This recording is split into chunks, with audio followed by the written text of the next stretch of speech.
I didn't want to play with Matchboxes or GI Joes. I didn't want to go out and play with dump trucks at that rate. I wanted to hang out with my mom. I wanted to cook. I wanted to do the things that kids did then, tea parties and dresses and Barbie dolls, this, that, the other stuff that was stereotypical when I was younger that was more girls geared. And today This is gonna hurt. It's time for the Suffering Podcast.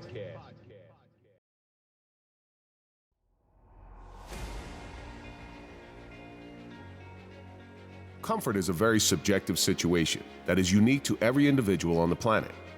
Looking at others through our eyes, we may question, how on earth could they enjoy that?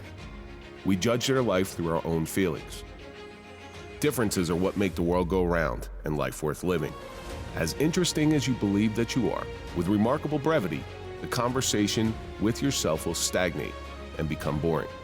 Learning through collaboration and celebrating our differences rather than battling over them. Over 7 billion people on the planet Earth, and there are 7 billion unique personalities. This is the miracle of life and the beauty of the human race. We do not have to affirm their lifestyle, but we must respect and accept the pursuit of happiness. I'm Kevin Donaldson here with Mike Failace, and welcome to the Suffering Podcast. If you're a fan of overcoming adversity and overcoming suffering, then we're for you, because that's what we do here, and that's the stories that we highlight. So do me a favor, hit that like button, subscribe to the channel, please comment, ring the bell so you can get notified of all of our new content. Now you can join. Follow us on all social media so you can find out what we're up to. On this very special episode of the Suffering Podcast, we welcome some more travelers. Everybody's flying in these days, Mike. I don't know what's going on. We should be flying out. Yeah, we should be flying out. So we're going to do our next show on the road. Now that the weather's warm here, we'll stay. You will stay. a lot of work taken on the road. We welcome tonight Lexi Knight and her beautiful wife, Crystal, to discuss the suffering of a trans woman. We sort of just gave it away with all that stuff, but I really do appreciate you coming in. Oh, my pleasure to be here. I'm honored. Before we get into anything, let's throw a big shout out to our marquee sponsor. That's Toyota of Hackensack. We don't trust anybody as police, but we do trust them. So go to toyotahackensack.com. Let them find you a car. They're really good people over there. So Lexi and Crystal, each week, have you watched any of our episodes?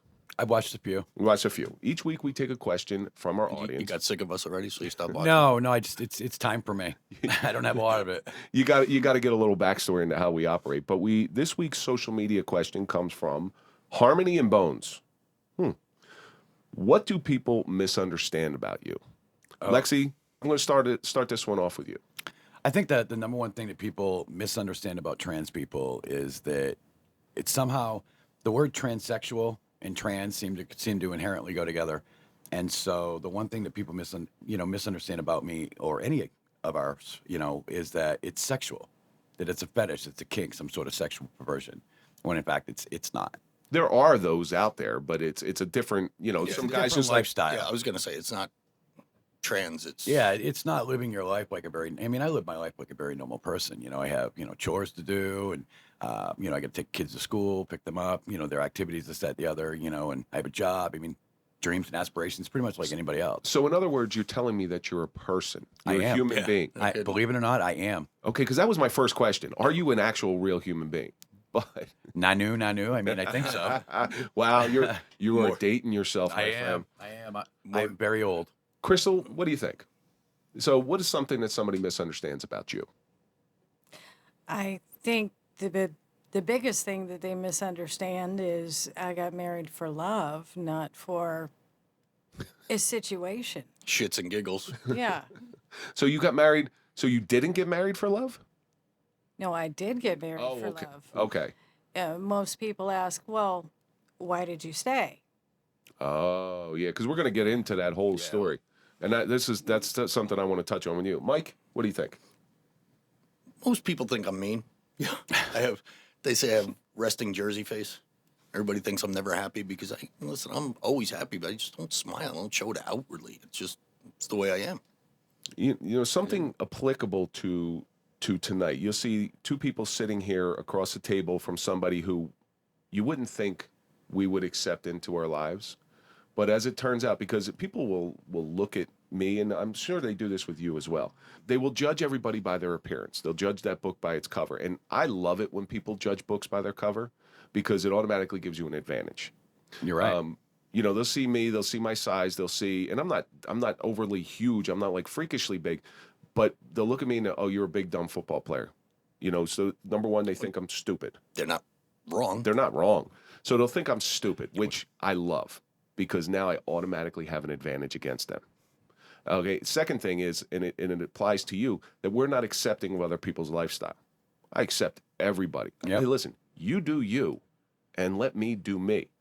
Don't try to intrude on my life. I won't try to intrude on your life. And that's just the agreement we'll have. Oh, it's amazing how many people worry about how people live their lives these days. I couldn't care less about how you live your life, how anybody lives their lives. I'm worried about how I'm living ours. Everybody's in everybody else's business. Yeah, leave you're me right. alone. Let me live the way I want to live. Yeah. As long as you're happy, as long as you're living what you believe is your best life, I think that's the key to everything. You only got one. You only get one. So Harmony and Bones, thank you so much for sending that in. Keep sending in your questions. We will try to get them on the air. And what I want everybody to do is go out to 234 Franklin Avenue in Nutley, New Jersey. Go see Gus at Pt.1 Cafe. Some of the most delicious food you'll ever see. Mike was just there not that long ago, and he can attest to this. You will never have a bad meal. And if it is a bad meal, I'm sure Gus will make it right. Tell them the Suffering Podcast sent you. So go over to 234 Franklin Avenue in Nutley. Go see Gus at Pt.1 Cafe and check them out. You're not going to be disappointed. So, Lexi, here's another connection through Justin Case. Yes. I just spoke with him the other day. I talk to Justin all the time. We love him. He is in our audience on our show, and God, he's an amazing person. He logged on to our Instagram Live tonight. Before. Last week, we had another one of his friends, Jersey Mike Faria, in here. So he's one of these people. You got to understand something. When people come into our studio, we really do take an interest in their lives. As long as they're not a jerk to us, and we haven't had that too much. We've had it, but it's not too bad. We become invested in their lives. And because of that relationship that we built, we're able to meet great people such as yourself. So we're very fortunate people. And I always want to, listen, I'm a big... anything Justin needs, he can call me and I'll step up and help him. Fantastic individual. We talk quite a bit.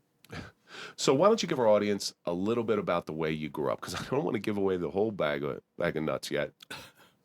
I had to say that. I'm sorry. I was happy to give that away. So I'm usually the one that says those inappropriate things. I know.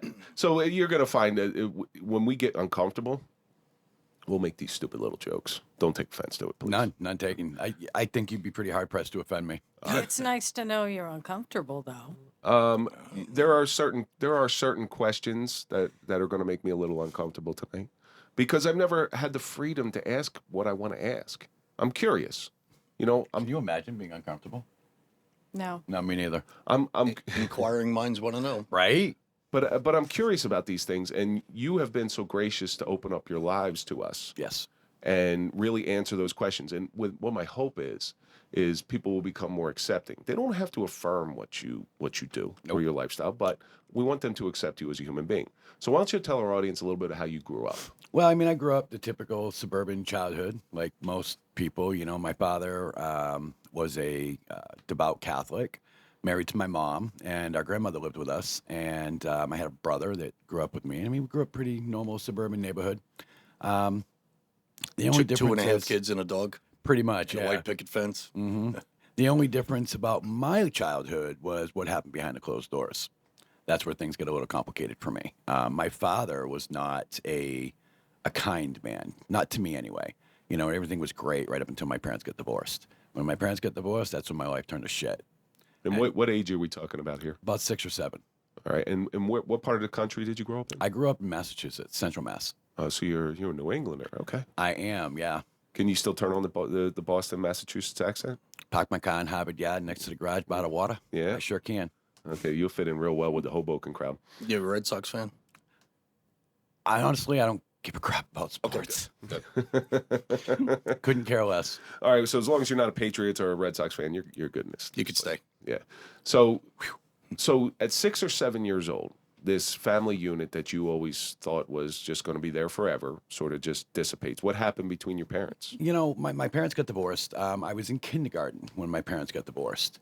And I remember coming home that afternoon, and God, I can still see it like it was yesterday. But my mom was walking out my front door, the front door of the house, walking out with hangers, all right? Tons of hangers. And so I remember getting off the bus and asking my mom what she was doing. She's like, oh, I'm leaving your father, et cetera, et cetera. And of course, me telling me, I want to go with my mom because I just wasn't comfortable around my father. I didn't want to do all the things my father did, like my mom was my mom, but nonetheless, they divorced over, well, I mean, he's dead. I guess I can talk about it. So He's not going to say anything bad about you. no, he really isn't. But according to my mother, my father was a cross-dresser. My father was not good to her. He hit her, according to her. And so they got divorced. So he was a cross-dresser. Yeah, there's more about that as we tell my story. Well, was it a sexual fetish type of thing? I don't think so. No, I don't think it was a fetish. I think my father was just like me. Really? And I think that's why, as I grew up, my father tried to, quote, beat the manhood into me. I think that happened to him as a child. I think that his father beat him and turned him into what he was today, or, well, was.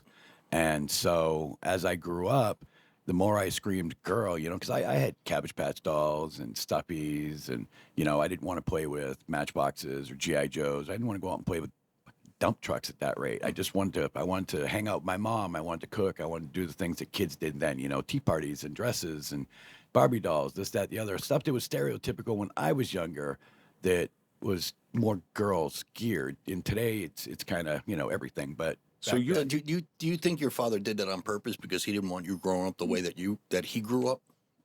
I think I don't know. I don't know if he saw, I'm almost positive that he saw me or him inside of me and tried to prevent that. But times were changing as we were growing up. I was going to say, there was no word do you think for it. maybe he was actually gay, but it wasn't really socially acceptable back then, so he tried to I think be my the man? father was actually trans. I don't think he was gay. I'm sure he loved women, as far as I knew anyway.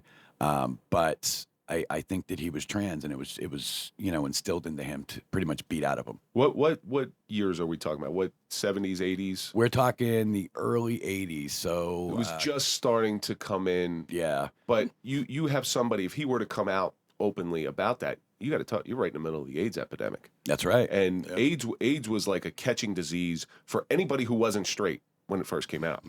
I remember watching my father the night that Reagan said to Gorbachev, tear the wall down. Like, I remember that. He was downstairs reloading ammunition, and he was on this little 13-inch black and white television. I remember watching it sitting right there. No kidding. Yeah. That was about the right time. It's so. a real interesting nature versus nurture argument. Was your desire to be a woman, was that passed down genetically? Was it environmental? Was there something your father was doing that led you in that direction? It's a nice little case study. That's a good question. There's actually studies that have said that being trans is actually passed down genetically. And so have you? Did he pass down any of his dresses to you? No, my father was much larger than I was. But Gigi Gorgeous, she did a YouTube thing with some people not too long ago. That I think it's called The Science of Trans. It's a really good piece, about 4 minutes long. It explains a lot.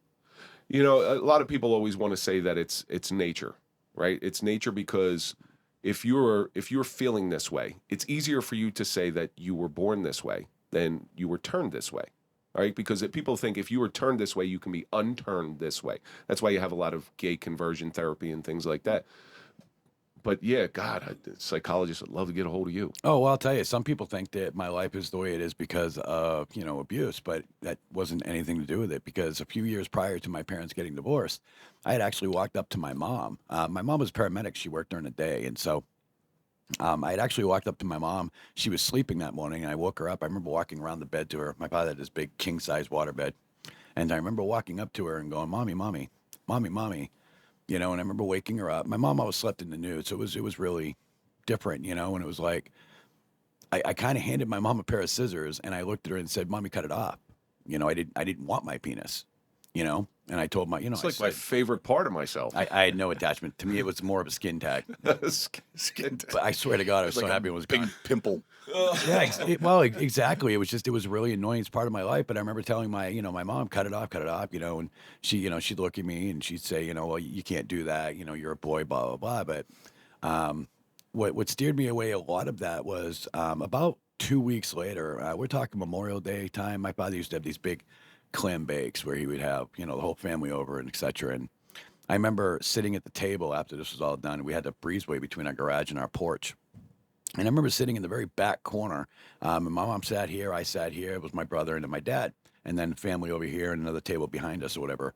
And I remember my mom saying, do you know what your son said to me the other day right in front of everybody? And I just instantly, that warm feeling you get when you're about to be embarrassed, that one. I remember having that and kind of sliding down under my chair, And I knew where she was going with this right away. And I'm only like 6 years old.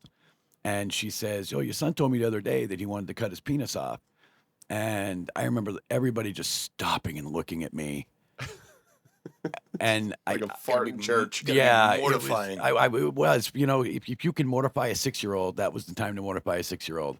And I remember crawling under the table and crawling back out and going up to the end of the house. My father looks at me and goes, "Where are you going?" I said, "I'm not hungry anymore."